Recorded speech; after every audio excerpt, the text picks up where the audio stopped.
Ça veut dire que je vois pas de 1-2, je vois pas de... Ça joue pas ensemble, quoi, en fait, devant. Alors peut-être que ça viendra au fil de la saison, mais déjà Mbappé, techniquement, franchement, c'est limité. Alors autant ces lacunes techniques, on les voyait pas trop en Ligue 1 parce qu'il y avait des boulevards, il y avait beaucoup d'espace. Il courait, il marquait, il courait, il marquait. Donc on disait, oh, Mbappé, les statistiques incroyables et tout, à la limite de prendre le soulier d'or, meilleur buteur du monde et tout. Mais là, en Liga, face à des blocs bas, face à des équipes intelligentes et surtout face à des équipes qui savent relancer de derrière, parce que même si c'est Las Palmas, que c'est une équipe assez faible de Liga, quand tu joues là-bas, c'est difficile. Ils savent ressortir les ballons, on les connaît Las Palmas depuis des années. Et en fait, Mbappé, il découvre ça. Il découvre la Liga. Et moi, je vous le dis, je ne suis pas sûr qu'il puisse s'intégrer. Alors, il s'intégrera à son échelle, ça veut dire qu'il fera sûrement une saison correcte et tout en termes de statistiques, mais j'ai l'impression quand même que la plupart du temps, face à des équipes qui jouent comme ça, bloc bas, que ce soit Mallorca, que ce soit aujourd'hui Las Palmas, surtout sur la deuxième mi-temps, Mbappé,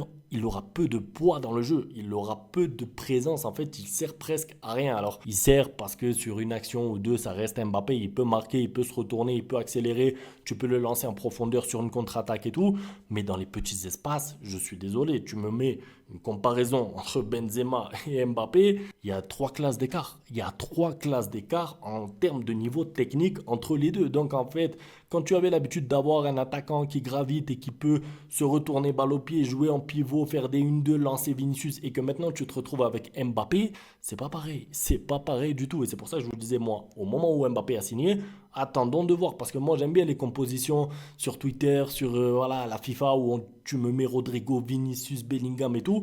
Mais moi, j'attendais de voir sur le terrain ce que ça donne. Et pour l'instant, ce que ça donne, c'est que c'est faible. Honnêtement, c'est faible. Le Real Madrid a du mal à se créer des situations.